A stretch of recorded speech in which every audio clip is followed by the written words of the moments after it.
Hello, welcome to live stream.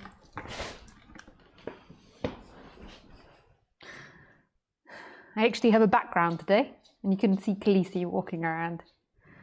Normally I'm always against the wall. Oh, you can lay there so you can be in it, Missy.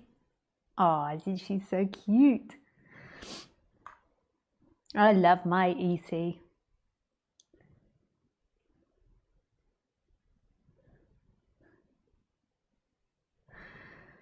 So welcome to live stream.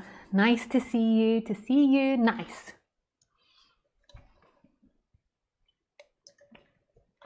I just went to the toilet and just sat on the toilet and just had this sense of like how freaking amazing life is.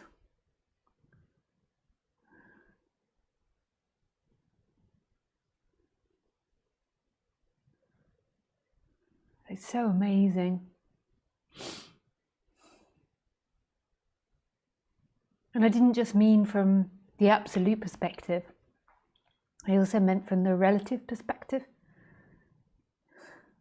I just had this sense of, we're so lucky here in the West particularly. I mean, whatever you're given in the end is perfect, but here in the West that we have so much freedom and warmth and a home and toilets and flooring and heating and lights and computers and internet. And we're going to have pizza tonight that I got out of the freezer. Like, how lucky are we that we have all these things? Yeah, and I have an amazing partner and an amazing dog. And I have enough money to feed myself and to shelter myself. What more do we need? Ramesh Balsakar, one of my teachers, he always used to say that you can't really spiritually seek until your basic needs are looked after, which isn't the same for sadhus in India, but he just meant, you know, like when you're fighting for survival, then you can't start asking questions like, why do I exist? But there needs to be like a relevant comfort for those thoughts to arise. Otherwise your thoughts are just thinking about how to exist, how to feed your children. Yeah, life is really magical. Like on the relative level and on the absolute. On the absolute level, we're absolutely on the absolute. It's such a beautiful story. Well, it's not even a story. It's like this energetic resonance is so beautiful. That this is it. Your freedom is found in your birthright. You were always given this moment, and this is where your freedom is, this moment. What beauty. Oh, I'm dribbling, I'm so excited.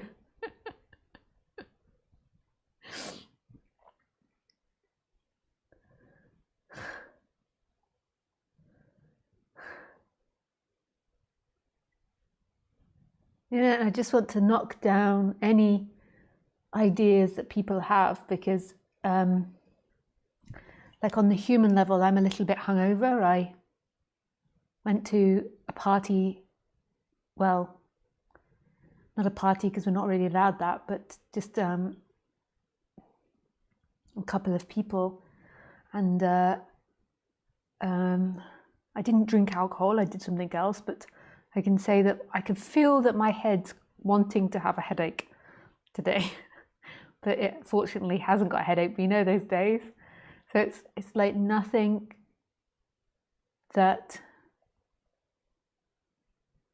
freedom isn't dependent on nothing. Like you can have a headache, and I can tell that I'm quicker to grumpiness today. I'm quicker to lose my temper. Like on the sense of the human level, like peace of mind, like going out and doing these things often is not good for you on the human level, not on the absolute, because it's not good for your body to make these extremes, but occasionally, why not?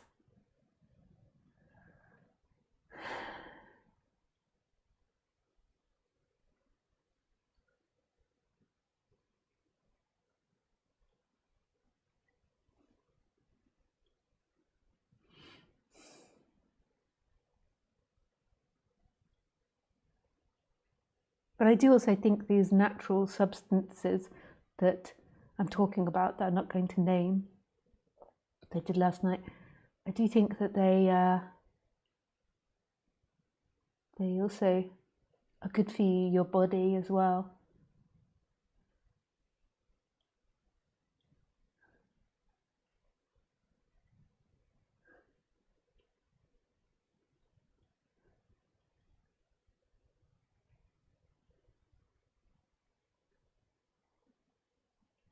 But not if you do it regularly. But yeah, sorry, I can't really speak so openly because we live in a society which doesn't allow such things, because it has all these belief systems about it. These crazy belief systems.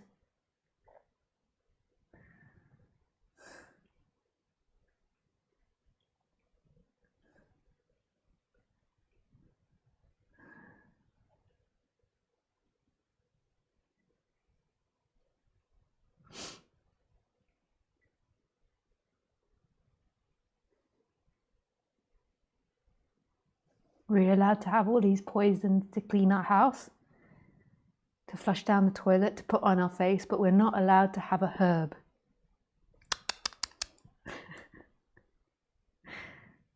That grows in the garden.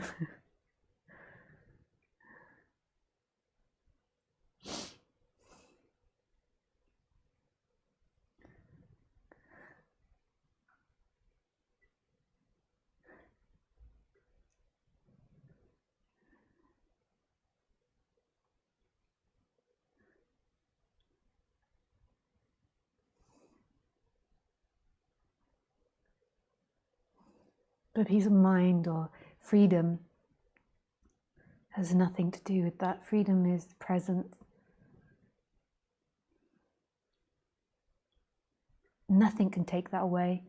A hangover, a bad mood, pain, agony, contraction, nothing can take that away.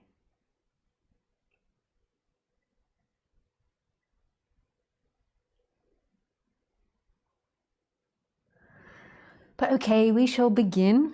I always like to do sitting in silence, so we can sit in silence for a little while, and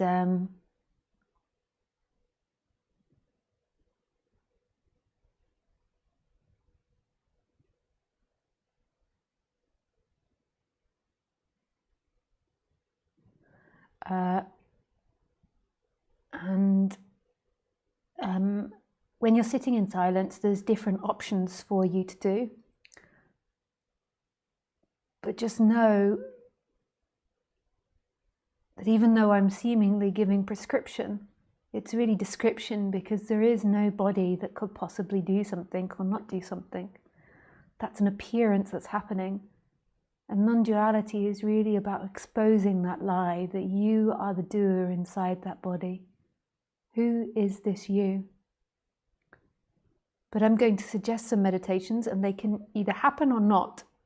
And it's by magic. Whichever happens, whether they happen, whether you do it or you don't do it, that's magic.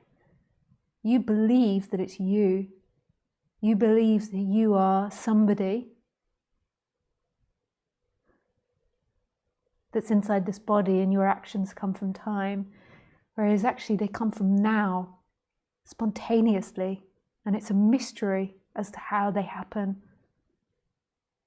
It's like life making love to itself. Like the hand moves, the head moves.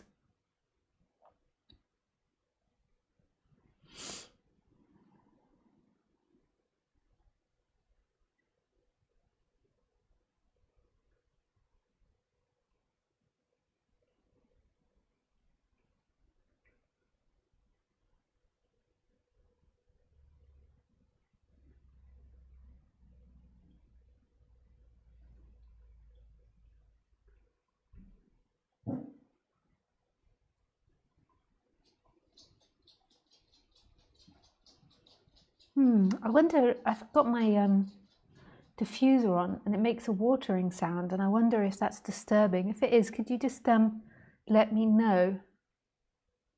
I just put it on because the smell of rosemary is helpful for empaths, apparently. Like for an empath not to pick people's emotions up, other people's emotions up.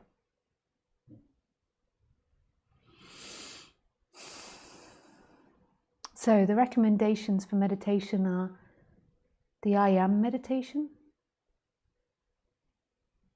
Just moving your attention back to the I am. Maybe you don't know what the I am is, but that's okay. You can listen to my talks and maybe you get a sense of that. It's basically presence, or this moment. It's the love side of life. And in a way also it doesn't really exist, it's an idea. So the I am.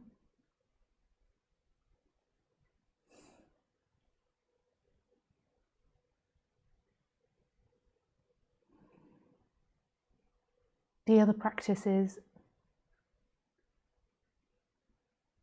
the mindfulness of breathing, which is counting your breath. So every time you breathe in, you ascend in numbers. So when you breathe in, you count 1, then 2, your next breath, 3, your next breath, 4, all the way up to 10.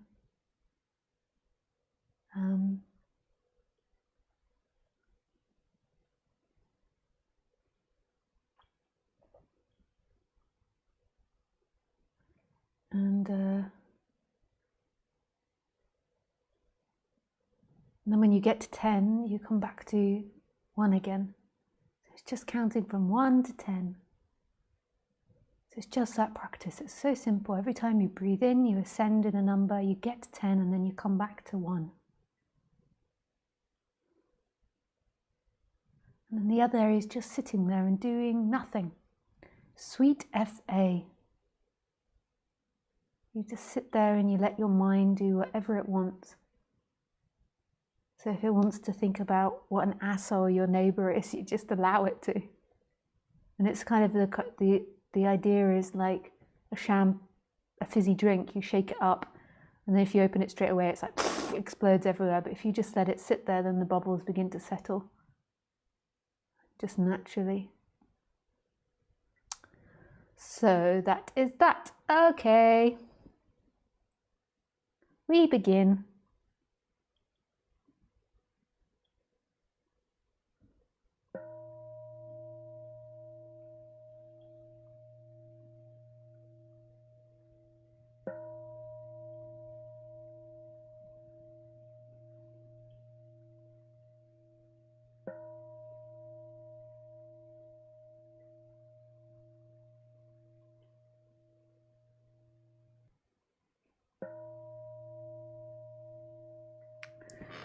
Oopsie.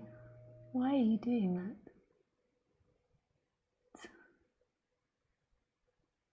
Sorry.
Okay. We are back.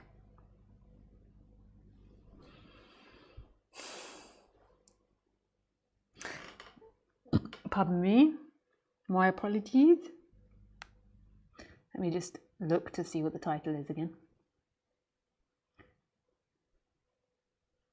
Non-duality. What does it mean to be in the body when there is no body?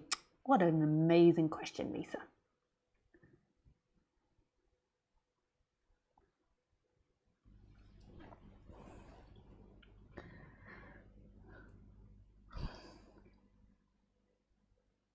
And I'm doing that.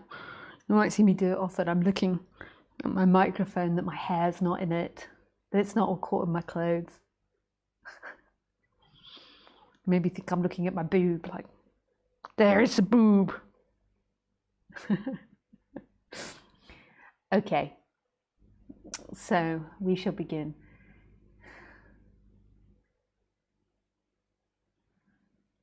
So in the end, I always come back to the fact that I don't really know. I know that might sound completely unreasonable to the thinking mind, that I don't really know, but I don't. I don't really know. So whatever I say, take with a pinch of salt, because in the end, it's just words coming out. And the most important point is the words coming out of nowhere. It's not actually what they mean. But maybe in the words as well, some things that are said can touch something and can send you deeper, or can help you on the human level. Be a better human. Woohoo! I'm a better human. Yeah.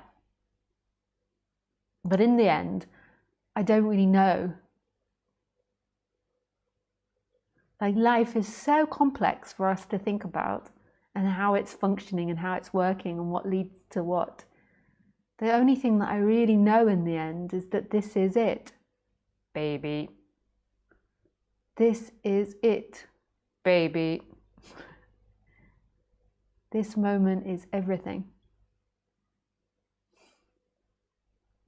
And that's all anybody knows.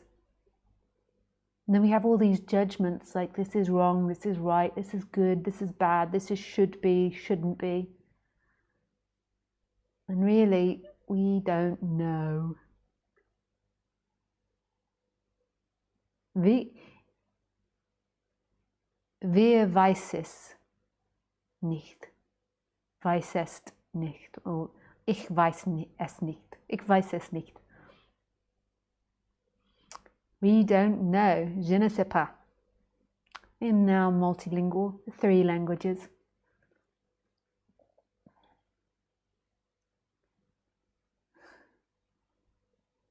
So, anyway.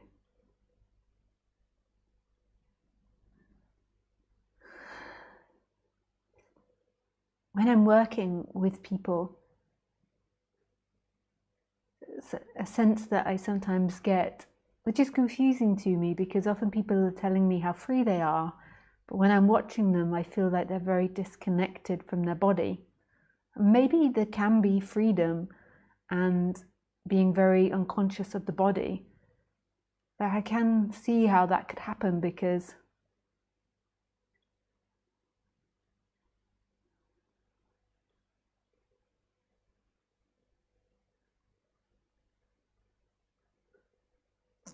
the consciousness is beyond everything, or beingness is beyond everything, or I amness is beyond everything. But what happened for me in this story is becoming very conscious of the body. And something that's still happening, that's deepening in this experience, is becoming more and more conscious of the body. And as I went deeper and deeper into this, I began to see that the body and one, it wasn't really a seeing, it was an energetic shift, that the body and one are the same thing. So the sensing and the sense do the same thing. So the hearing and the heard are the same. The seeing and the seen, the feeling and the felt, the smell and the smelled. That's so unromantic though. The smelling and the smelled are one and the same thing. The seeing and the seen is kind of romantic. It's very unromantic, especially when Khaleesi is around after she's had a chick. Or when she's been eating out of the bins or eaten something disgusting off the streets.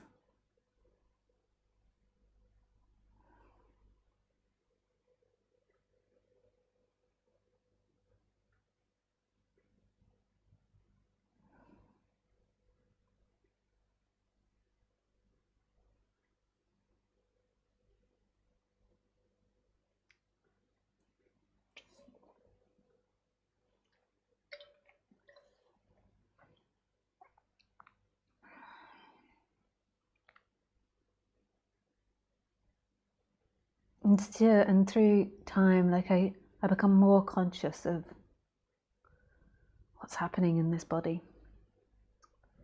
So I remember Tony Parsons saying, you know, when he was angry, the whole world is angry. And that's really true if you really go into the experience. Like when you're angry, everything is angry. The wall is angry, the window is angry. It's just your story that says anger is inside me. It's the same with sadness. It's the same for Khaleesi. Like, so when she's angry with another dog, she doesn't know where she ends and the other dog is, so all there is anger everywhere. Just so beautiful. It's a nightmare for an empath to go too deeply into this because it's very confusing. But it's okay.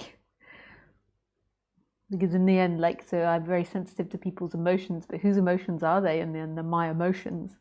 But then what is my and what is you? Yeah.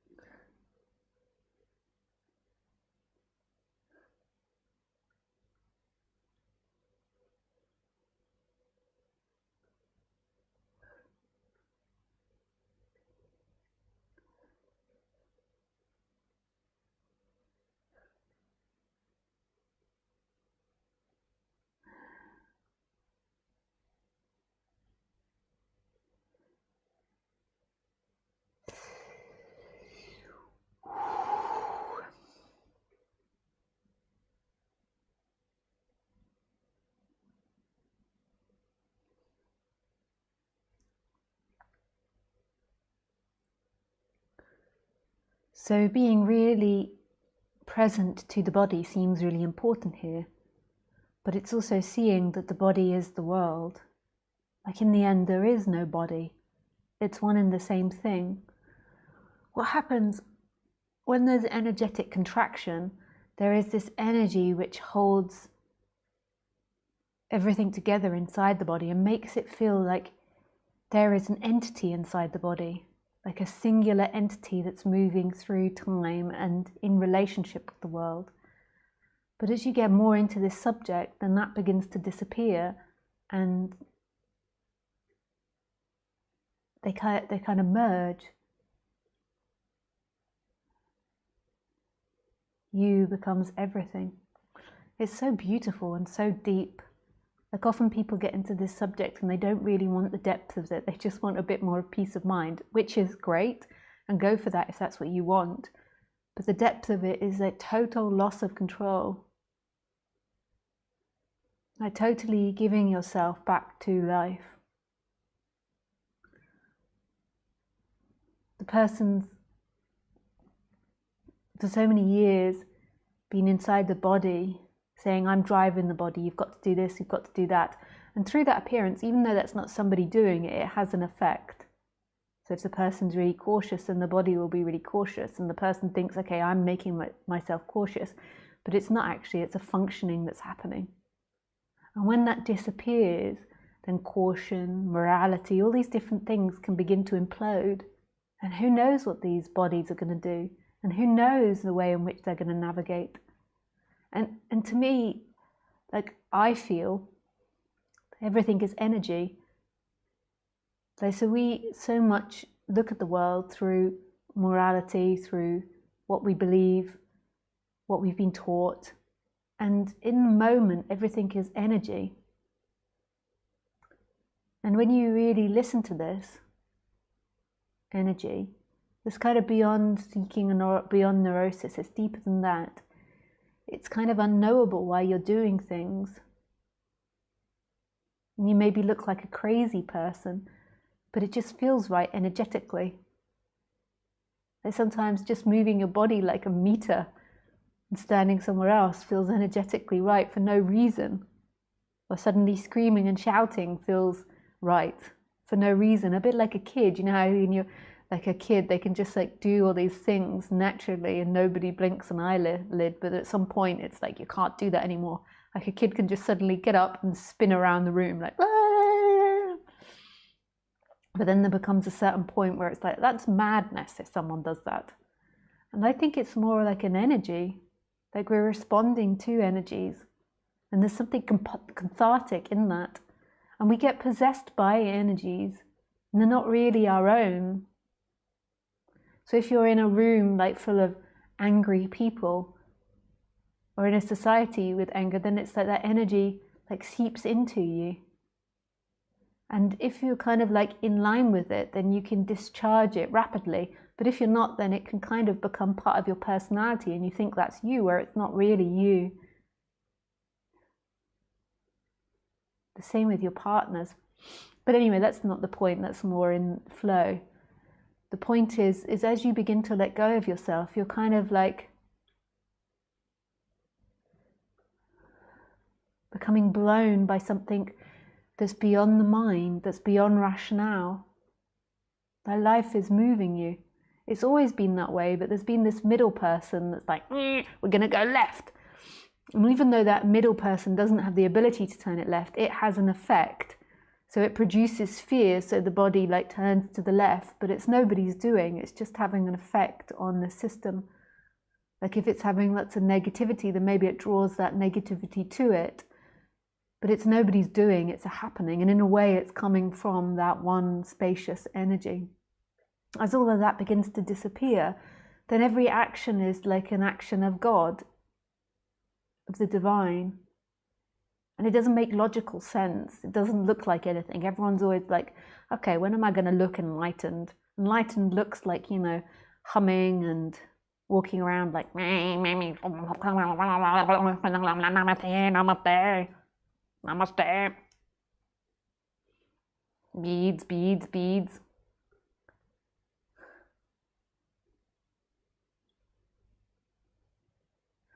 Vegetarian, vegan.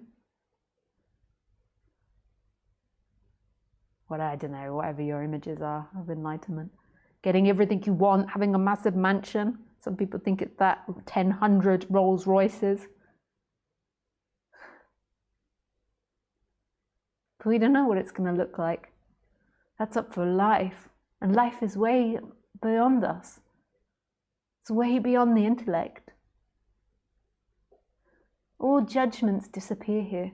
Every judgment that you have about what you should be or shouldn't be, like totally letting go into that. And then people respond, like sometimes I see comments where it's like they think that I'm encouraging like murderers or bad people, which is really interesting because the projection is if you let go of control, then all this darkness is going to come up. Possibility. Because a lot of people have stored darkness because they're trying to be a good person, so they push all their shadow stuff or all their negativity away, and so it's like waiting in the background like a monster ready to pop out. Like somebody doesn't do as they say and they're like, oh, namaste, oh, namaste. So then they have this projection that if you just kind of like let go, then all this darkness will come up. I used to have that feeling. I remember the first time that I did LSD, I was terrified of doing it because I thought that a monster would come up. I thought I had a monster inside of me. This was many, many moons ago. Many, many, many moons ago. And actually I took it and it didn't. Another time it did. like I went to hell, but at that time I was like laughing my head off, like there's nothing there, I'm empty, and I had a spiritual awakening. But it's because a lot of people are repressing a lot of shit, that they're not speaking out, they're not saying their truth, and so they're pushing stuff down. And so when they hear this, they're like, yeah, you're encouraging rapists and murderers and bad people. But it's only because in your system, maybe you've suppressed a lot of your darkness and you project onto yourself, which you then project onto other people, that if you let go, then darkness will come up. Why? Why not goodness come up? Why not, if you totally let go, that you suddenly like beam light from all your orifices and everything you do is multicolored rainbows?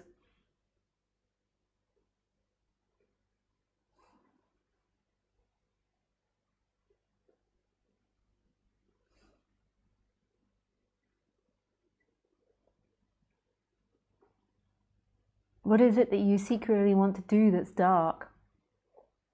Tell people to F off. And suddenly, like, to your boss. If I let go, I'm going to be like, boop, boop, boop, boop, boop. Boop, boop, boop, boop, boop. Oh, sorry, I forgot to spin. That was just like a button one. It's like, boop, boop, boop, boop, boop. Boop, boop, boop, boop, boop. Boop, boop, boop, boop, boop. Boop, boop, boop, boop, boop. I can't get the spinning right. I would be a very good mime artist.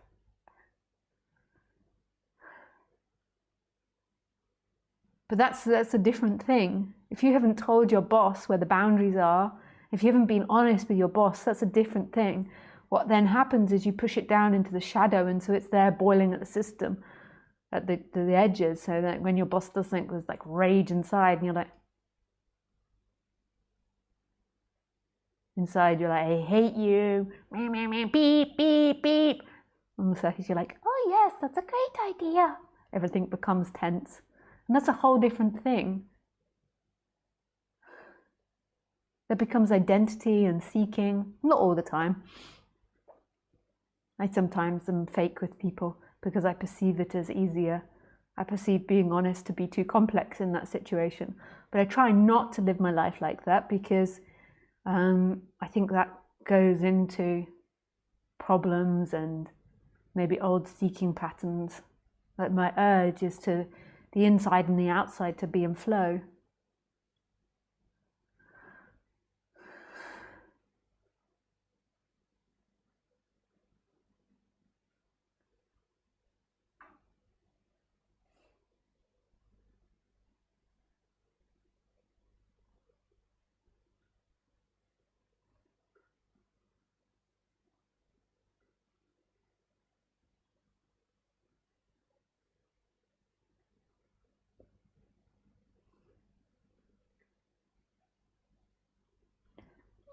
Pardon me.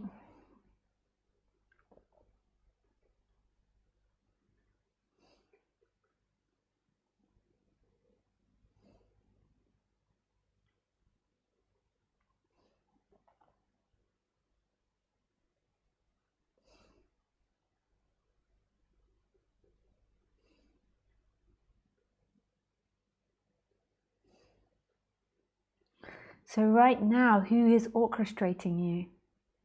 When you feel really contracted, you feel like you are orchestrating you, and you have a story running all the time. I should be doing this, I should be doing that, and then it feels like you are moving your body. But if you really pay attention to the detail, like, how is this happening?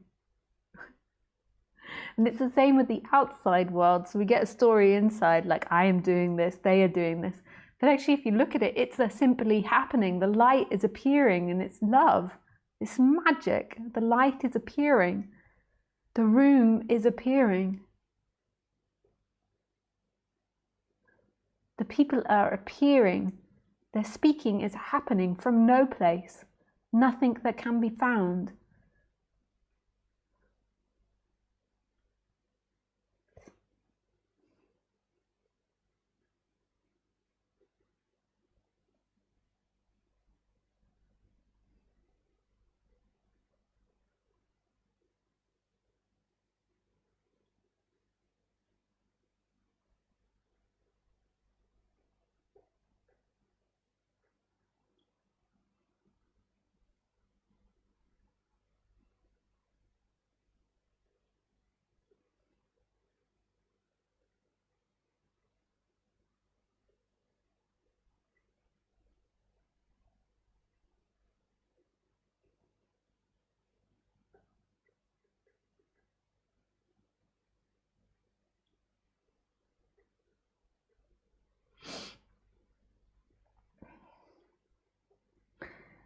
So the body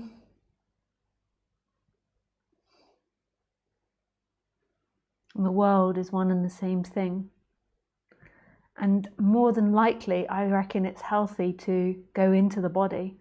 And part of the process is dropping out of the mind and going into the body.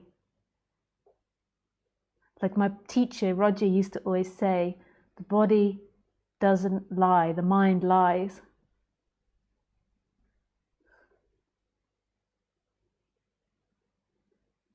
So the mind tells you how your boss is an asshole, whereas your body is saying, I feel insecure. So you're saying your boss is an asshole and you want to scream and shout at them and put them down, whereas actually your body is saying underneath that, I feel really insecure at this moment, I feel not good enough. And I feel like it helps with communication, it will help with your life, and I feel that more than likely part of the process is coming back to being in the body, and then you begin to realize there is no body, there is simply life. But it's like going from the head to the heart. I remember Adyashanti used to say that, and Roger, I think, from the head to the heart. But in the end, I don't know, because I meet a lot of people and they tell me how free they are, and they really seem like they're not in the body at all. Maybe that's part of the stage, And that's a beautiful thing about my personality, is it doesn't get too fixed on this is the way it is and that's the way it is. And I know, like, it's the expression here is really, in the end, I don't know. I don't know. I don't know all the truths. I have lots of wisdom, but in the end, could possibly be wrong. One thing that I do know is that freedom is this moment, but that's beyond concept, even though I'm expressing it in a concept. And then everything else is debatable. This moment is love, this moment is freedom, but who knows the way it expresses in other people. This moment. And this is why over the years you see me change in the way I speak, because there is no fixed way in speaking. You can say something and then you can be like, because that's not it. And you intuitively know this, that language and words and the intellect is like, when you're too attached to it, it becomes like a plank inside of you. Like arguing with people, arguing with life, arguing what's happening.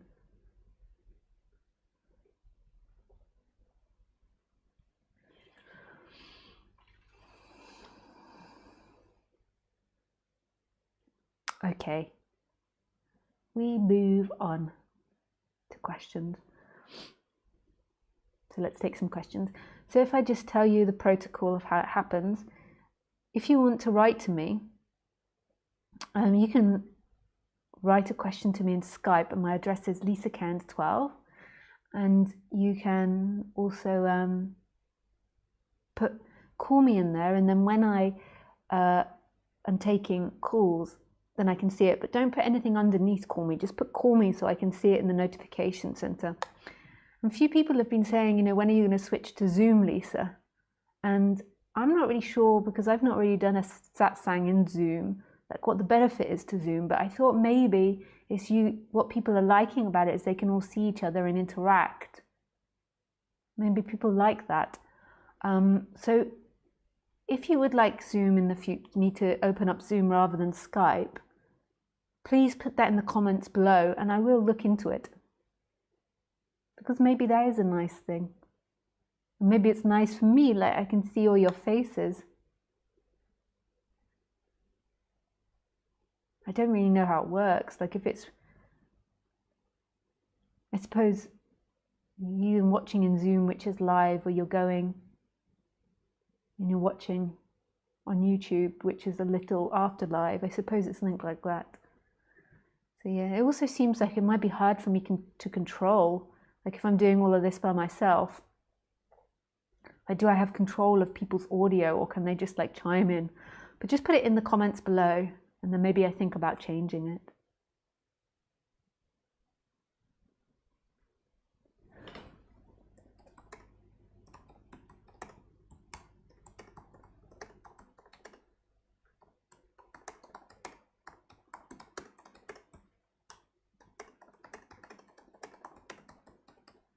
So I'm just writing to my partner. He's saying, should I put the pizza in?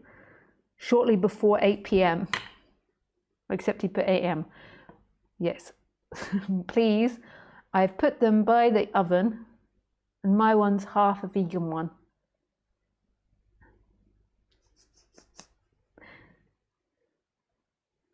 It's very important, the eating. Okay, so let's take questions. Osborne. Hey Osborne. Hi Lisa, if you would read this, can you please tell people about the Lisa Cairns video clip channel on YouTube? People say that I have too much ads. On Facebook site, there is no ads on the video I load up. Cool, Osborne. Yes, I will say that. So Osborne downloads all the videos that I put up onto my YouTube channel, and he edits them and gives them titles and subjects and puts them in playlists, and it's called Lisa Cairns video clips.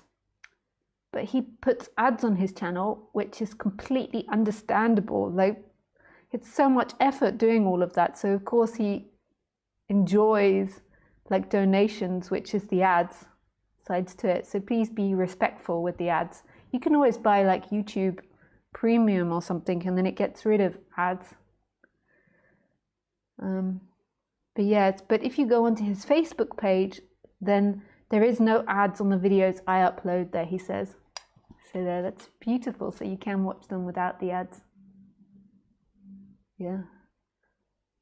So it's not to do with me, that channel. He doesn't do it for me. He does it for himself because he enjoys it. It's really beautiful that he does it. But I don't ask him, or he's free to do it or not do it. It's totally down to him and on him. It's called Video Clips. No, Lisa Cairns Video Clips. And I think I got it as an associated channel. And for me, I just upload the whole talk. I just do a live talk and I upload it, and that's all I do. And I think that's also beautiful as well.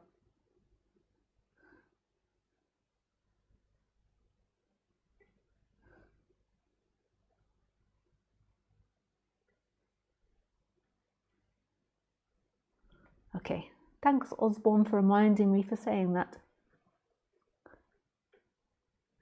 Okay, let's go to the questions. Hey Bia.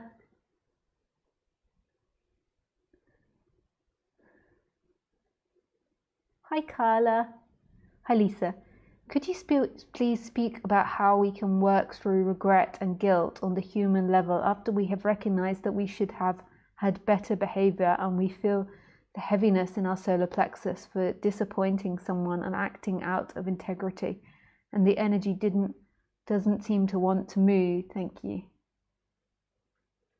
Thanks, Carla.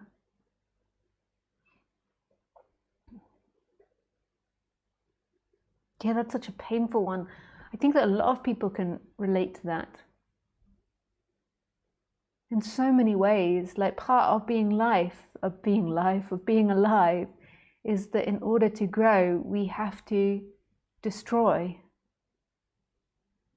And like, just in keeping ourselves alive, we have to eat other things. We have to destroy plants or animals. So our life is built on growth and destruction. So just in that, it's painful enough. It's not painful for other animals because they have no self-awareness, but because we become self-aware, we can comprehend that, which also makes us empathetic and gives us great qualities as well. But that is painful to recognize. And that our behaviors hurt people.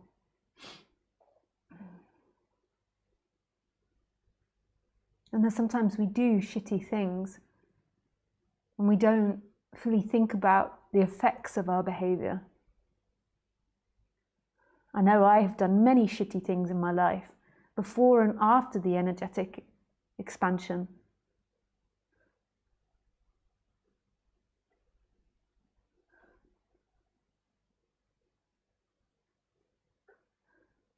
That is something that we all have done. We're all so quick to throw stones. We're all playing this game of goodness, or people play this game of goodness and quick to throw stones. Like, look at them, they did bad. Like shaming people, it's massive, the shaming that we like to do. Like you look at current news and these gossip papers and stuff, and so much about it is shaming. We love shaming. Like, look what this celebrity did. Look at their fat ass, or look how much weight they've put on. Or look how skinny they are, we even shame them for that. Or look how much they care about their looks. Or the Me Too movement, like shaming people, calling people out, which I can see has a benefit, particularly for victims and women, but it's also based on this shame with very little compassion. Like the reason that these perpetrators do things is because of us as a society, the way they've been brought up. There's no independent person. I remember reading this really beautiful thing about a tribe. I can't even remember the tribe. And when one person sins, the whole tribe takes it on board. So the whole tribe takes responsibility for it. I thought that was so cool and so beautiful. So if somebody murders, like the whole tribe takes responsibility for that, because we are all a product of this one society, and we love to forget about that and point the fingers and say, you are bad, I am good. It's one of our favorite games, but we're like this bundle of information, and we're constantly passing it on to people. So the new life we give to the younger children, the younger generations, is everything that we've been to date as a society. So they're taking on board all our evilness, all our darkness, all our nastiness, and all our goodness and all our light. And then one child grows up and becomes a murderer, and then we're like, you are bad. And it's so obvious when you look out from the outside, like how that happens in a society, like why they became a murderer. Well, we like to say you chose and that you did wrong. So the freedom of this obviously is really, really giving up and surrendering to non-doership. Really seeing that you aren't doing it. There is nobody that does anything. There is nobody that's guilty. That doesn't mean that we don't say, you are being inappropriate now. Don't do that to me, it's hurting. It doesn't mean we become these like passive bundles of energy that like lets everything in and has no boundaries. It's that underneath that nobody is guilty, nobody is to blame. Either side. So your shame in the solar plexus, or your guilt in your solar plexus, also contains the other side of goodness, like attachment to goodness. I should be good, they should be good. So it's like this playing in this world, which has appropriateness in our behavior, but it's going beyond that identification and seeing that that's not really true. Who should be good? Life is happening. You couldn't have acted in any other way.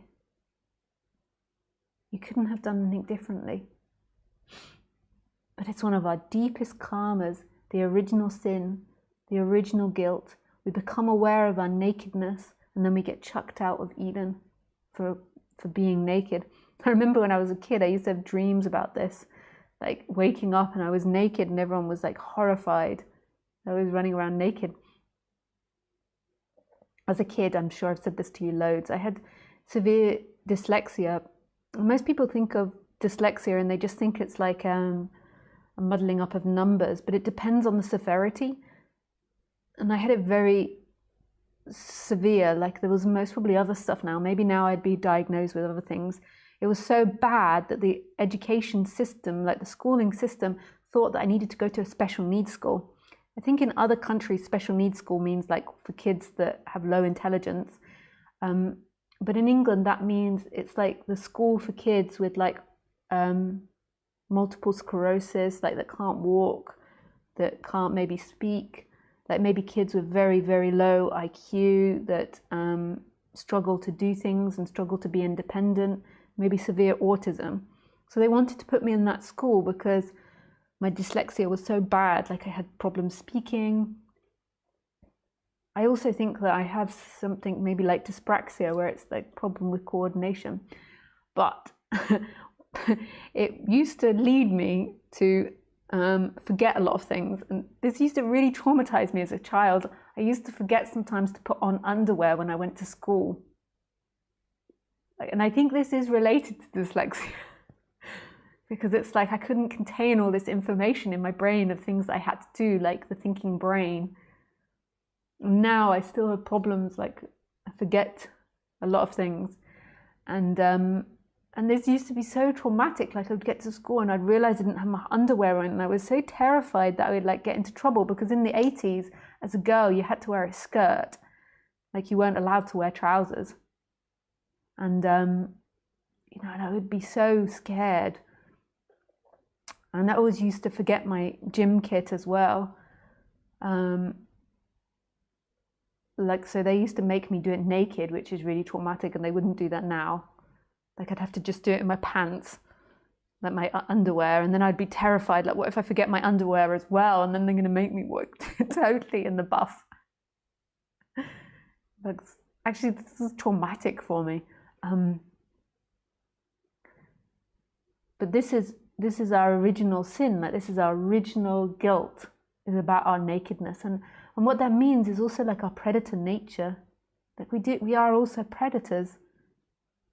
And that's really scary to us as well. We're really successful predators. And we like want to cover that up. We want to cover up our competitiveness, our want to be powerful, our want to be strong, our want to have our things. And we want to just be this goodness, which we are also this goodness. But it's also, we have these other elements in us, but we're so ashamed of ourselves.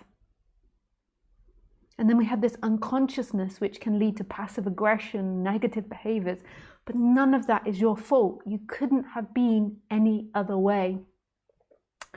And what it does is it can create this burning energy, like this shame can create burning energy in the heart and in the solar plexus. You say it's in the solar plexus. And it is like a burning energy.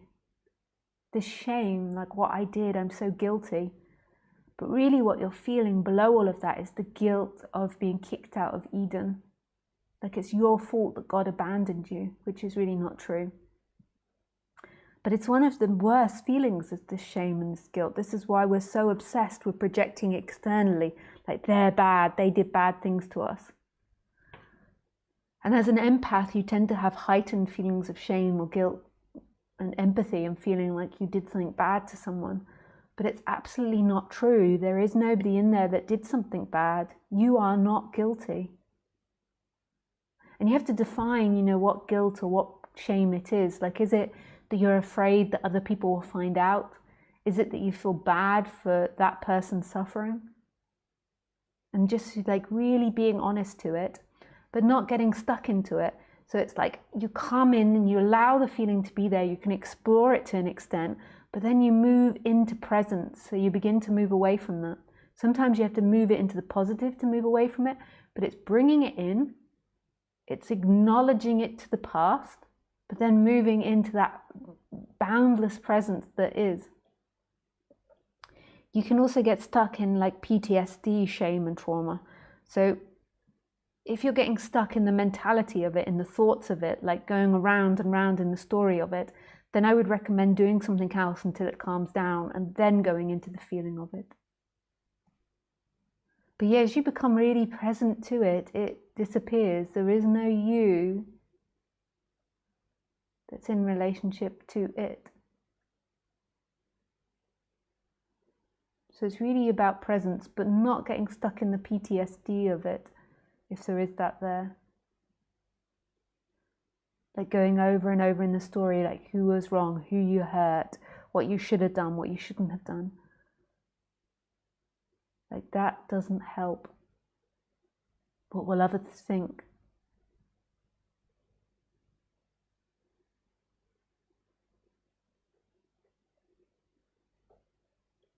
It's just energy in the end. Everything is energy. And there is nobody that's guilty of anything. There is energy. So even like a murderer, a really nasty person, they're just an energy that's come from everything that is before. So it's come from the Big Bang, it's come from the dinosaurs, it's come from the evolution, and they're just acting out that role, and they're not guilty of it. I remember when I went to talk of Wayne Lickerman, I remember like just him really like striking me with a baseball bat when I was going on about goodness and badness, and he said, who would pick to be the bad character? Everyone will want to be the good character. Of course. It's the most powerful. If you're the bad character, then society can put you in jail. They can hate you. They can chuck you out. The good character is safe.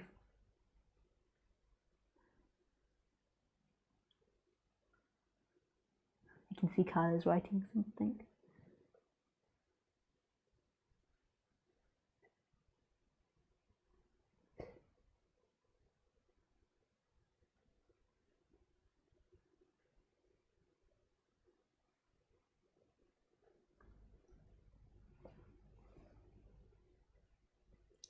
Thank you, it was helpful. Oh, nice, Kyla. So if you want to call in, just put call me, and then I can call you.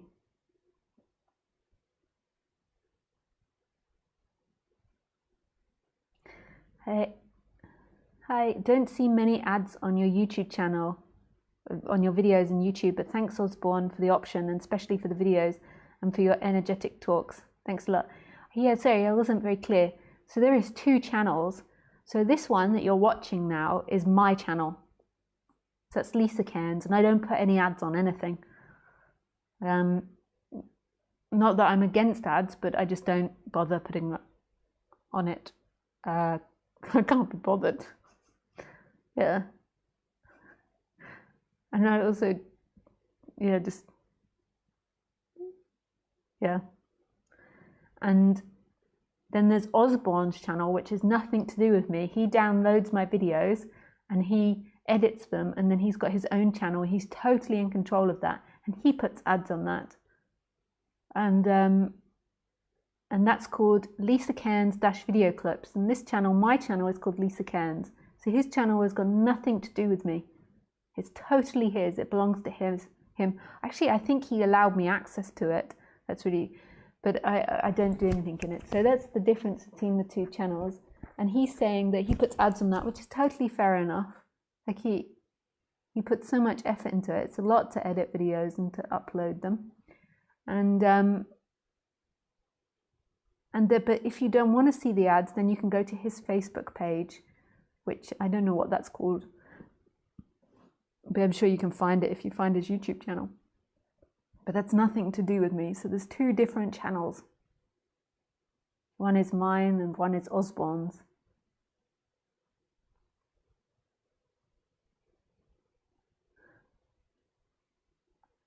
So on these channels, so on this channel, Lisa Cairns channel, there's no ads.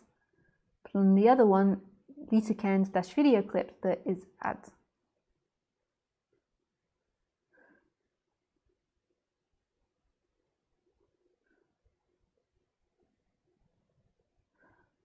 So thank you for saying that, because then that clarifies so people understand.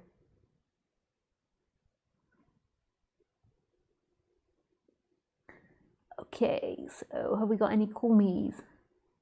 I did see a call me. At least a call me there. Yes. Okay, so I'm just about to call you, Marlene. But by the time I call you, it might not have reached you in the live stream. So I'm just trying to stall for a moment so that you hear I say I'm going to call you. Yes, Marlene. Yes, Marlene. Is that enough time for you to know? I think it's sometimes a bit shocking, like just I'm talking away and then suddenly I'm calling you and you're like, ah! I think that's enough time. You must have heard by now.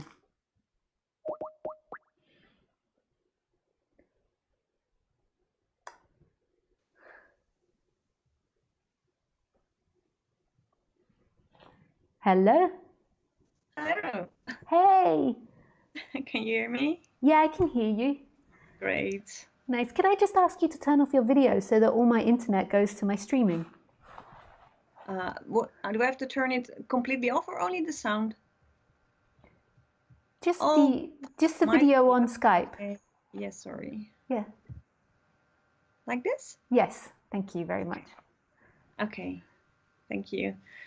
Oh, thank you for calling me, Lisa. Yeah, pleasure. Thank you for being willing to expose yourself in front Oh, of no problem. everybody. No Yeah. problem. No, I'm happy to. So shall I just shoot? Yeah, go for it. Yeah. Okay, thank you. Yeah, this call actually is just so what I wanted to share with you and ask you. I had this experience yesterday morning while eating breakfast. I was sort of practicing, how do you say it, total acceptance of the moment, everything that's in it, and just allowing everything. Yeah. And weirdly, I thought, okay, I will be allowing having breakfast, eating breakfast, and suddenly it was so strange. Something shifted or paused. I don't know how to say it, and I felt that the eating of the breakfast was happening on its own, not by my doing, while I was convinced that my person was eating the breakfast. So it was so weird to just see that it was just happening. Yeah, it's And just happening. yeah, like what you say. And I was shocked, and I saw that after how my person's hack is used to claiming the whole situation right after Yeah. the happening starts, Yeah. and then labels it or judges Yeah. it or colors it, and Yeah. I suddenly saw that my person and all it's just a fantasy. Yeah. It It's is. so weird. It's totally useless, actually, because Yeah. yeah, it was so strange. I'm sure it has some evolutionary reason, Yeah. the separate person, but like it affects things. Like I think it's made this really good at surviving, like because it intensifies like the importance of everything. But as you begin to get into the subject and you begin to have these awakenings and these experiences, you begin to realize there's such a deeper reality happening. Like this idea that the voice in your head is controlling, like they say in neuroscience, so they've even worked it out that the one that's claiming to do things is happening 6 seconds after the decision's been made for something to happen. Mm, So you right. decide to like pick up the bowl. So you think to yourself, okay, I'm going to pick up the bowl and go and get more cereal. But 6 seconds prior to that in the body, it's already been decided that was going to happen. Yeah, it must be. So it's like it's happening way beyond us. And then in the moment, like so experientially, like as you begin to surrender more and more into what's happening, and rather than what the mind is telling you, you actually begin to see that everything is appearing from no place. So your action to drink your coffee is actually happening from no place or stillness or this moment. That's not intellectual. And this is love. This is the love part of the teaching. But to really see that and really know that.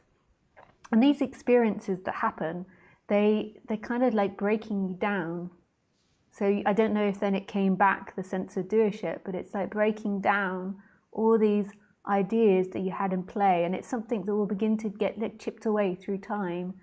So it seemed as if you were practicing acceptance, then there was like a break, something happened, and then you see that you never even did acceptance, you never did any of it, and then maybe it comes back, but that's not forgotten. It's like these are awakenings, these are like entering the stream, they call it. You can't come back from that. Like there's something that happens in your system when you have these experiences. It's really Yes, I was the whole day. Yeah, and here it goes. I was trying to get it back. Yeah. Did it So, bliss you out? Like, did you get sorry. did you become really blissed out from it, or was it just, Yes. Well, I'm saying yes, but to be honest, I don't know really what you mean by blissed out. yeah, like it didn't make, like, yeah, I don't know what to describe that as, like sometimes these experiences can happen and then there's like lots of chemicals that are released in the body, and so you get really ecstatic, and then people are trying to get back these really ecstatic feelings, whereas they're just a release that happens as the body's like relaxing into itself. Well, I guess it was very brief, and after that it became intellectual very quick. So Okay, yeah. so so it was very brief, Yeah, and actually now it feels almost like it's been a dream, and I could really convince myself that it didn't happen and all yeah, these, and yeah, and that's what my question actually was about, because I heard you speak about it and read some things about it, and really um, thought it's kind of a process with all these kinds of moments, and they yeah, evolve and develop. And I really had only one question: what now? I have no clue. I'm a bit shaken. I'm intrigued. I'm yeah, all kinds of things, but I have no clue yeah.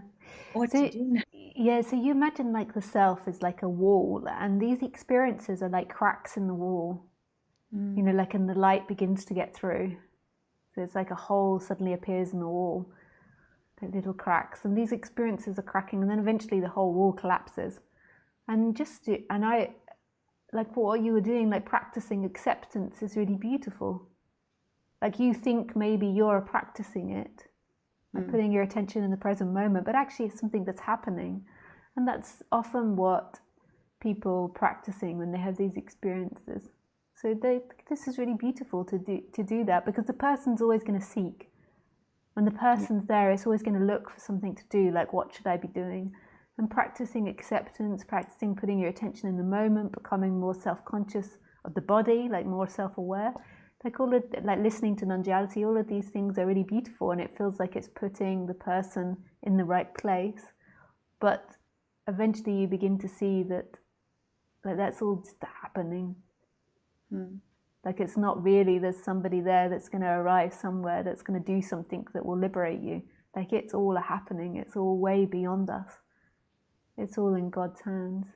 yeah, that's But all of beautiful. but all of these things, I think, are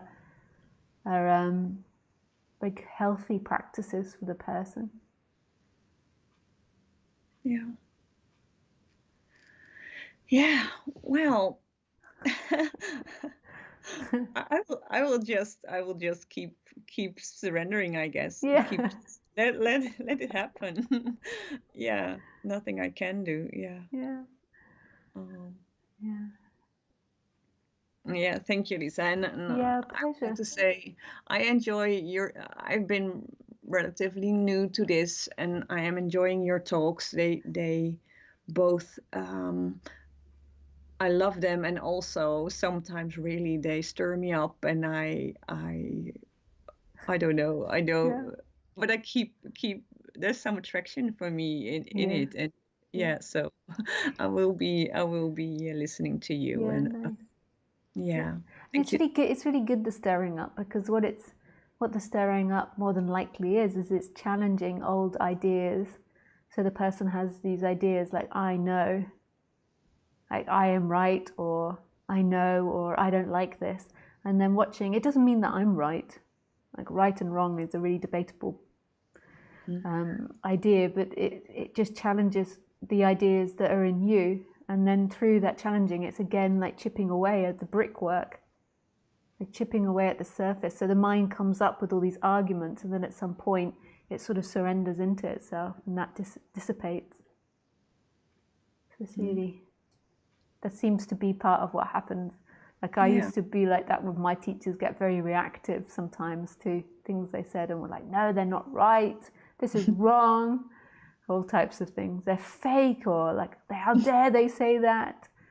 Like all these different ideas. And really it's all, like, even if I am fake and even if I am wrong and the worst human being in the world, it's still your mind that's having a reaction to it. If there wasn't something there, then you wouldn't care, you would just switch off.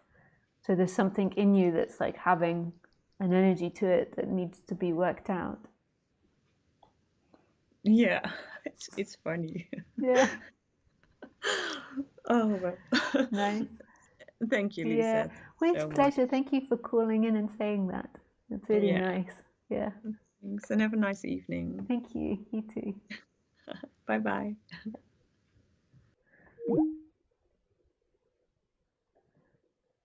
Marlene. Thanks, Marlene. Somebody just called. Who was that? I don't know if that was an accident.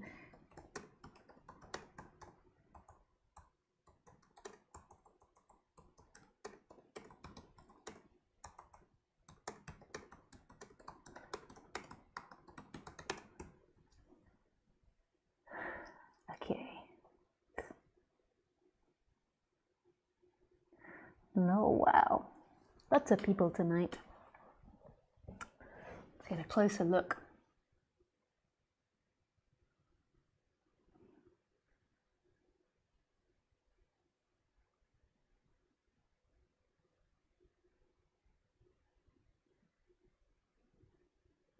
Hey, Thomas. Beautiful interest. Life's a magical, mystical ride. Yeah, it is. Thanks, Thomas.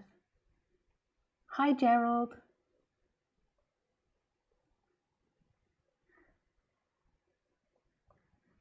Hi, Carmela. Hey, Nick. Wow. That's a nice picture. Lots of colour.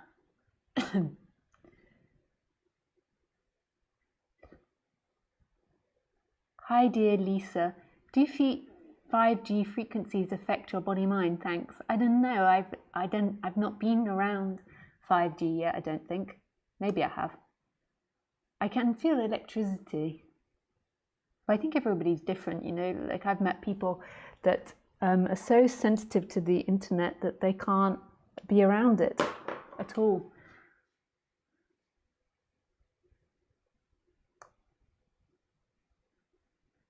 Hi, Schumann.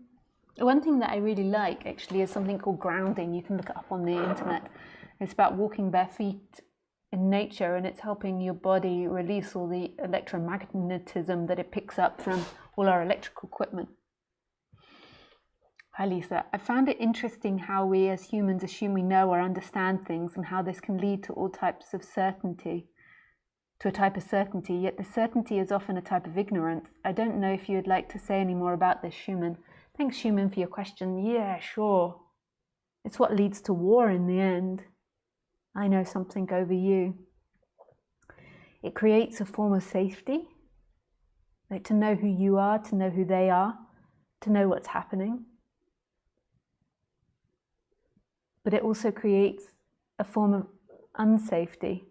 Because if you relax into yourself as beingness, then you're totally safe. Whereas if you're relaxing into a mind-made safety, then it's always got the potentiality for polarities. So you might feel safe, say, because you know something about something, but then somebody disputes that and then suddenly you feel very unsafe, or you get an idea about, maybe this could happen, and then you feel very unsafe. Whereas your true essence is totally safe. It's totally free. It is love. Total being at home.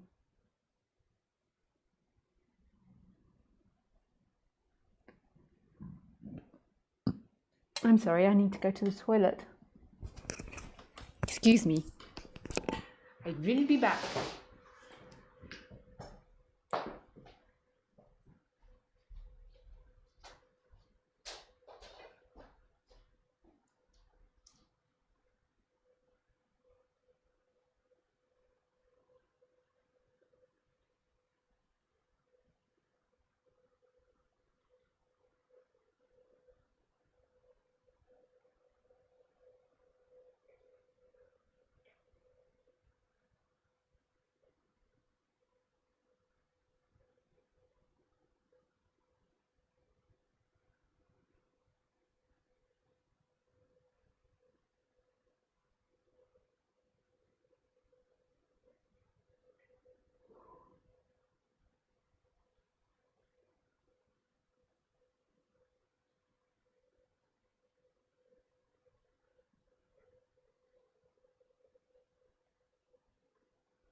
I got given this as a present and it's so cute.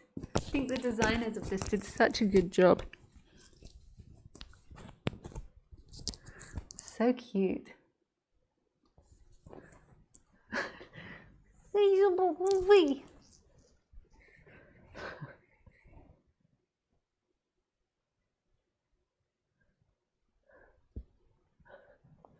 Oh, so sweet. Okay, where was I? Schumann, yes.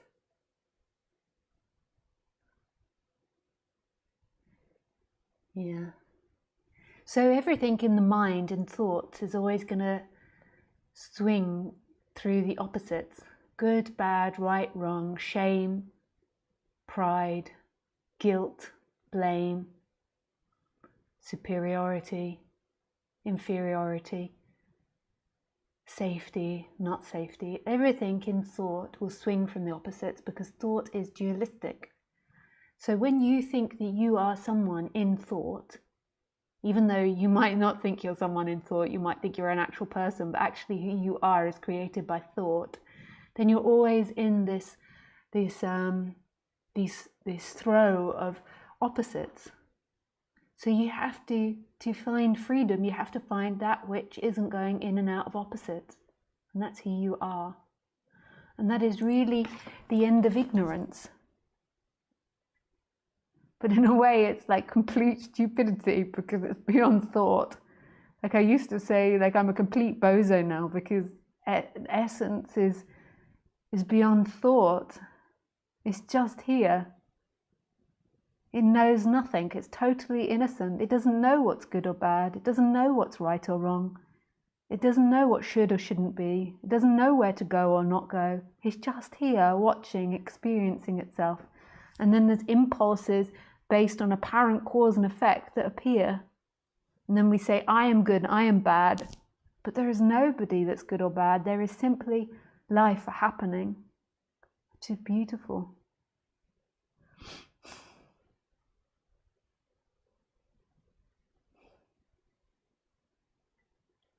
Thanks, Schumann. Today I was, I see the picture of, I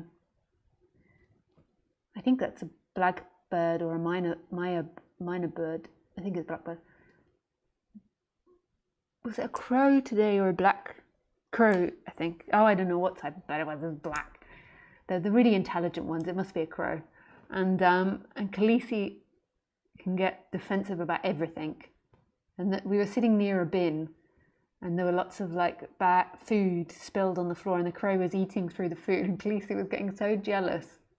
Like, that's my food, but she wasn't allowed to eat out of the bin. It was very sweet. Yeah, it's really nice watching them, like how intelligent they are and the way they move. Yeah, they're so majestic. Okay. Jonas. Hi, Lisa. All energy moving through the body belongs to no one, but by trying to fit in society, we suppress certain energies. We get conditioned by our upbringing and discern between right and wrong versus right versus wrong.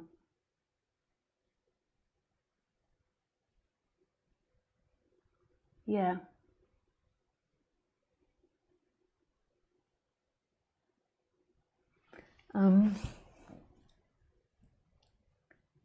Yeah, I don't know if I've got anything to comment on that. Thanks, Jonas. You're right.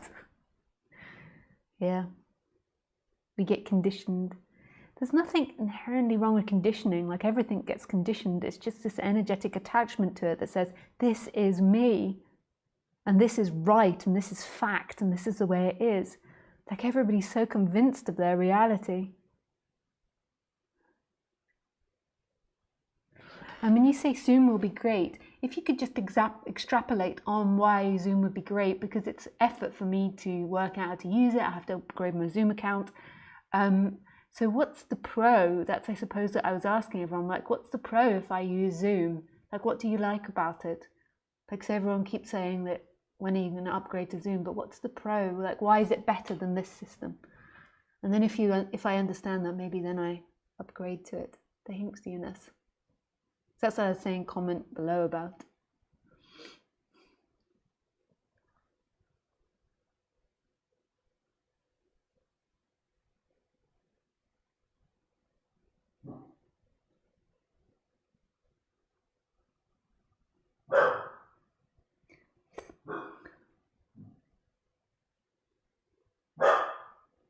Violent. Hi, Violent. Enlightened depression. Hello, I'd like to ask you if you ever experienced negative depressive thoughts and how you handle them. Thank you. No need to call. Private note. Zoom does have a bug of audio. No total control for the admin. People can log with their audio. Thanks.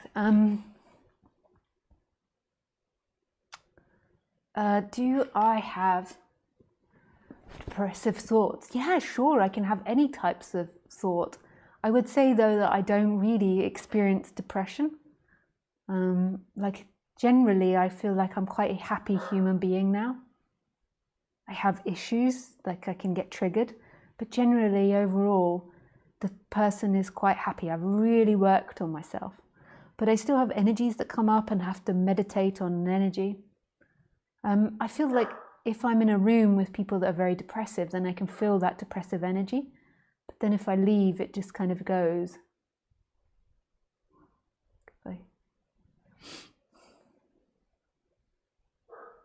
To me, depressive energy normally comes from the solar plexus chakra.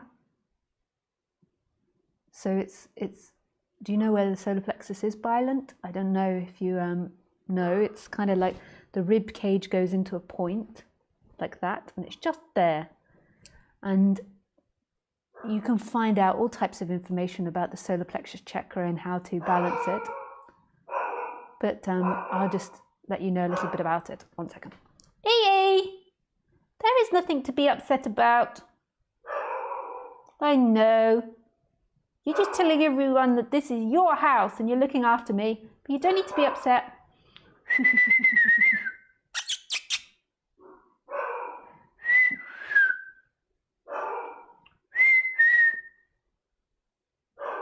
It's okay, my love. It's okay, my love. It's okay, my love.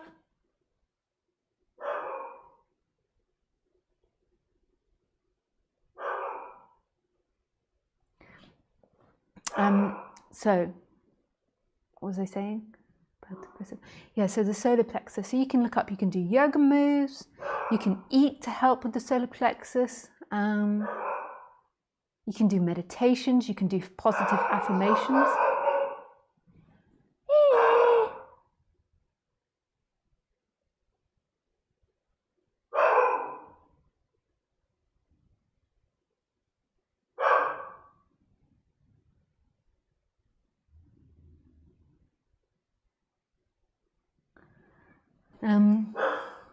Yeah, you can do positive affirmation. So there's all sorts of things. You can go to my reference page and there's stuff there about chakra meditations. And basically, the solar plexus is this really amazing place. Some people call it the place of being human.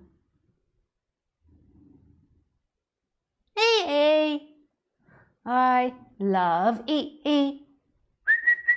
I love E.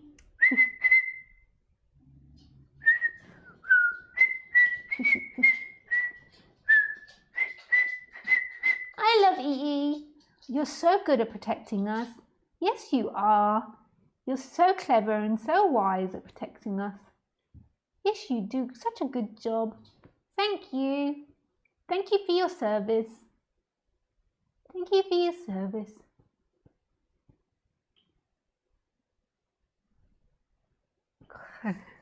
She's so beautiful.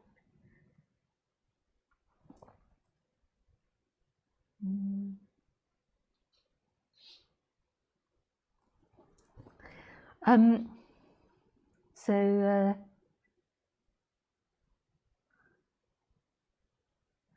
the solar plexus is this amazing energy, and most people are very identified with the solar plexus. So the solar plexus on the positive is a sense that you can do something, that you can achieve something. There's nothing inherently wrong with the energies in the solar plexus. It's not that you've got to reject them, it's the attachment to it, the belief that that is you. In the positive, it's a sense that I can do it, I can achieve something, I have the ability to make choices. Hey, hey, hey, hey, boop, boop, boop, hey, hey, hey, hey.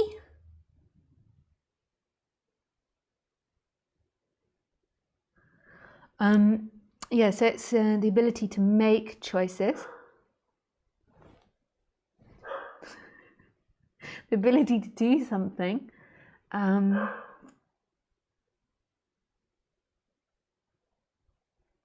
happen, the feeling like you can do things, like that you're not inhibited. It's very much based around choice, and the body is meant to feel like it has choices. But as you get deeper and deeper into non-duality, you see that choice is simply happening. But the body is meant to feel like it can make a choice between eating or not eating. But behind that, it's nobody's choice. It's simply happening. So it feels like it can choose. It feels like it has power to affect its environment. It feels like it can do things. It has energy, vitality.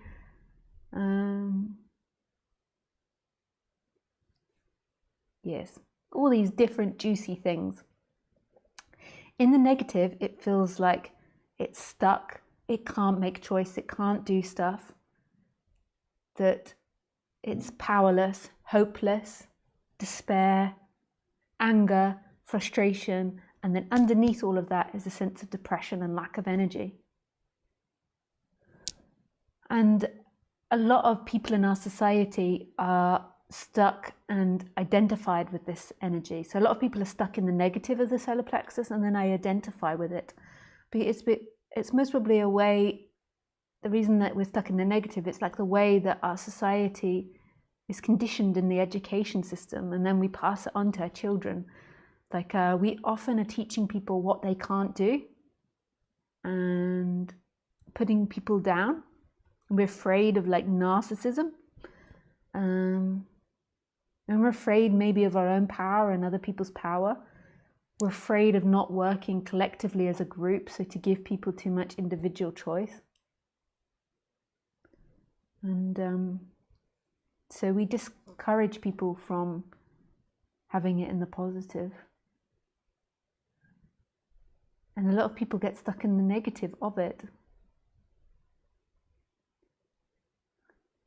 Neither is true. It doesn't, in freedom, you don't need to have it as positive or negative.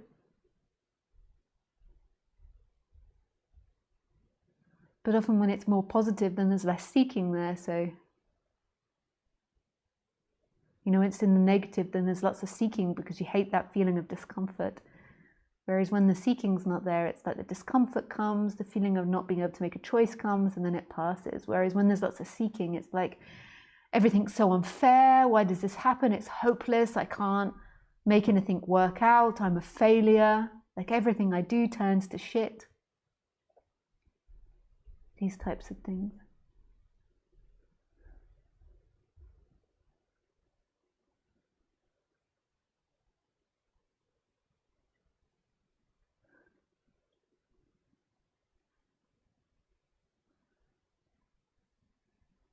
So you get caught in these stories of it. So one thing you can do is just becoming aware of that energy and becoming really present to it. And as you do that, you kind of leave the energy and you become really present.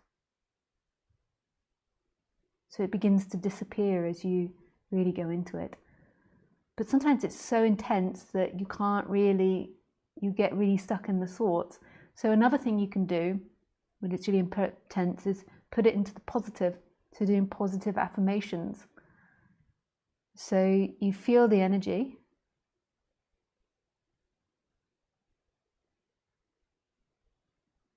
Then you put it in the positive. I can make choices. I can do anything I want to do. I have infinite power. I have infinite possibility. I love my choices. I make great choices. I know what I want. I can get what I want. Other people respect my wants. I feel empowered. You can play around with these types of things. Thank you for your question, Violent. I think a lot of people struggle with the solar plexus. Hi, Wolfgang. Hi, Lisa. Andreas Müller is every Tuesday, Thursday on Zoom. He does it himself and it's really straightforward. Thanks for your kindness and wisdom, Wolfgang. Okay. Thanks, great. There's one call. Hi. Valeslina. Hi, Sergey. Hi, Lisa. Full moon talks have extra power. Can you tell the difference between namaste and namaskarka?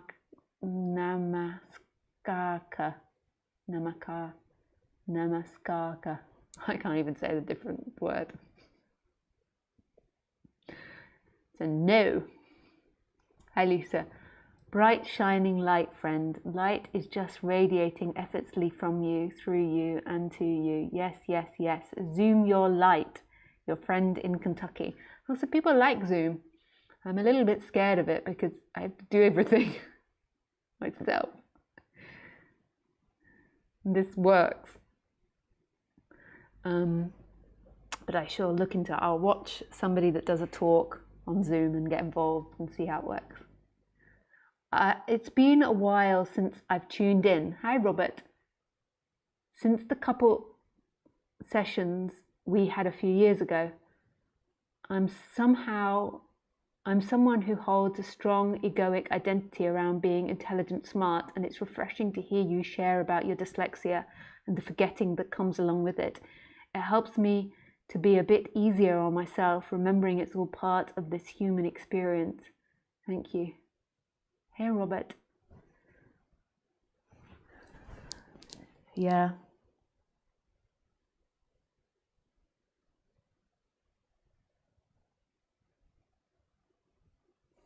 Intelligence has nothing to do with it.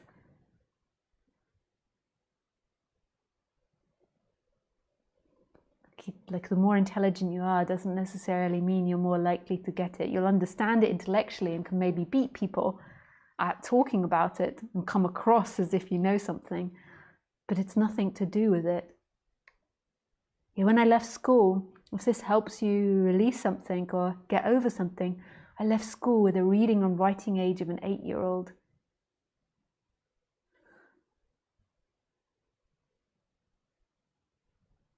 An 8-year-old. Can you remember what you were like at reading or writing when you were 8? And then I somehow navigate doing all of this, even though I do think that I have a higher reading and writing age now because I really invested time into trying to teach myself to read. My writing is still really appalling, but I have a computer that auto-corrects all my spelling. But no matter how much I try, I can't remember how to spell. It's really amazing how many years I do it. I just can't remember spelling. But yeah, I can write a whole book. It's really cool, dyslexia. Like I write fiction, so, and I can hold all that in my brain. My dad was dyslexic as well, and he used to write massive programs for companies. So he'd write all their taxing programs. He's really cool, and he couldn't spell the word soup. He always used to put on the shopping list S-O-O-P, soup, which is very logical. But yeah, you could write like a whole taxing program for like 500 people with all the variables. Intelligence is a really ridiculous idea that we mark each other against. Eckhart Tolle says, you know, the most important part about your work is where it comes from. Like with my dad, he used to really love his job, and I feel like he used to get into flow when he was programming. And so it comes from the divine when you totally lose yourself. And it's the same with any creativity. Like the most beautiful creativity we have doesn't come from intelligence. It comes from when somebody isn't there anymore, moves out of the way. And you can feel and hear it when you're sensitive to that. Like that which is coming from an expansive place and that which is coming from trying to be better than. I'm also a big fan of the law of attraction, although I don't think it's personal. Like it's not a personal thing. Everyone, like it's not like you are attracting goodness to you. It's a vibration. So if you're doing something out of a really beautiful vibration, then it will bring back beautiful vibration. If you do something out of a nasty vibration, that will bring back that. If you do something out of a vibration of trying to be better than, then it will bring that back to you. Like that's the energy you're investing in. But it's completely impersonal. Like somebody couldn't choose to do that or not do that. Like whatever vibration you do it from is what's happening, is the divine in a way. Everything is the divine.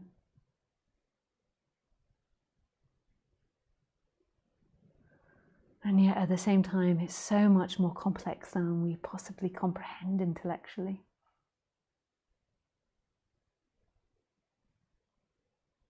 Like we don't know where the sky comes from. We don't know where these words come from.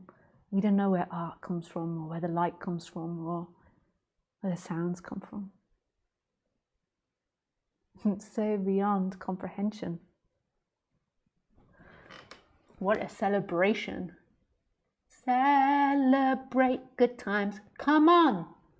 Ya da da da da. Lisa love. Hey Isabel. I love you too, Isabel.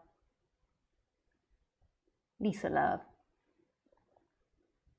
I can't hear you normally on Sundays and don't mind the connection used. But do you feel it's easier to participate by lifting a hand than asking you to call? Don't know, just a thought. Oh, that's how it works in Zoom. I really don't know. People lift their hand. Okay, I'm going to try with the Zoom. I'm going to have a go in an investigation. Hassan. Okay, Hassan. Oh my God, that's too long a question. Or is it? Okay, this is the last question, Hassan. Thank you everybody else that's asked a question. They're not going to get answered tonight, so you can send them in next week. I don't reply after the live stream. It'd be too much work. So I just end with Hassan's question, which is incredibly long. But I can hear my partner putting the pizzas in the oven. So if the pizza is ready before I finished reading your question, then it just doesn't get answered, Hassan. That's the karma of it. Okay. Hi, Lisa. How are you? I am. Thoughts that come to my mind that are on the side of ego and in the direction of ego. My fear is that this thought controls others' lives. For example, I had a fight with my girlfriend. The thoughts and feelings inside me are that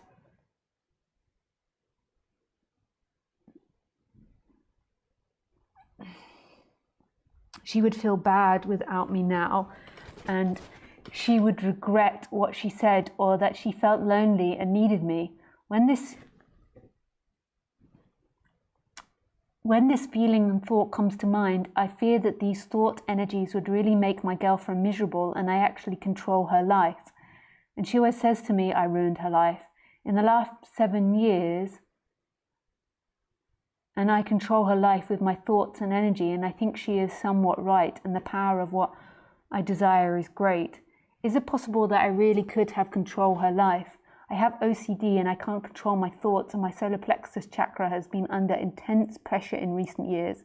And when these thoughts and feelings come, I feel guilty and scared that I really ruined her life and that my chest and stomach get hot. What I should do when these thoughts and feelings come? I'm sorry my question took so long. I hope I was able to get what I meant. Thank you. Sorry, Hassan says. Oh, that's really ironic that I made fun of how long your question was and then you have all these OCD thoughts about guilt. That's ironic, isn't it? I'm sorry. I didn't mean to exacerbate that. Everything's energy, and I think that I'm so sensitive to energy that I homed in on that. Hassan, OCD is a MF. That's a really sexist thing to say. I apologize to all the women out there. It really is a very difficult thing to handle. From what I understand about OCD is it's an area in the brain that is overactive, and it can cause hell untreated medically. I'm not into prescription drugs, predominantly because they're tested on animals, which I think is horrible, but also because they're very sympathetic and not always very holistic. But I think there's exceptions. You know, when somebody's really ill, and when there's something like this, there is maybe stuff that can help it. And so it might be something that you explore, because OCD untreated is hellish. It's really hellish. And I'm so sorry that that's appearing. It's really impersonal. It's just an area in the brain which is overactive. I don't understand it medically, but I do know untreated, it's very difficult to handle with mindfulness or with spirituality. And I don't think that taking medication negates spirituality in any way. I speak to people that have OCD and they take medication for it and they have it under control. And it is karmic having OCD in a way. Everything is karmic. That again doesn't mean that you're guilty. And basically, some people that have OCD, they really think everything's their fault. And they really get stuck with that guilt. And there is nothing that's your fault. It's a lie. It's not true. But your minds get sort of stuck on this circular pattern of thinking. There is holistic ways that can support OCD. But you need to be really proactive with it. And the problem with OCD is it gets you stuck. I wouldn't necessarily recommend even doing chakra work with OCD. I would go to a specialist if you can in OCD. Maybe a holistic specialist. I don't know that. Maybe other people have suggestions and they could put it in the comments box below, not in Skype, but in the YouTube comments box.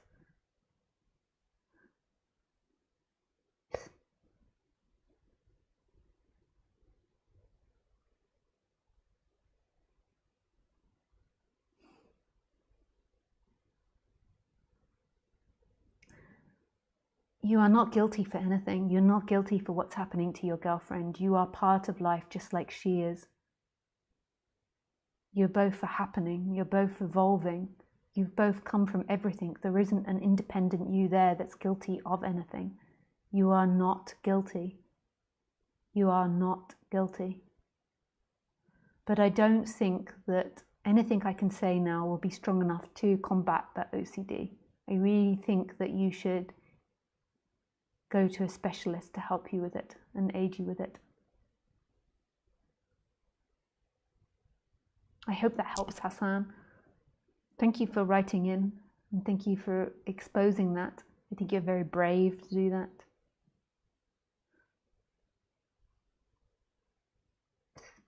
Yes. But that's enough I have to say on that. And please, if anyone else has experiences on it, please put it in the comments box below on the YouTube video so that Hassan can see it and possibly get help. On my website, I do also have a psychiatrist. You go to the reference page, and she's American, and she also can prescribe natural medicines that can help with this type of thing. And she can also prescribe medicines from some pharmaceutical companies. She can do both. Yes. Thank you, Hassan. Thank you everyone else for participating, that's asked questions, that's exposed themselves. It's been vulnerable. I really appreciate everybody that calls in and writes in. And I wish you everything. I really do. I wish you everything. Thank you.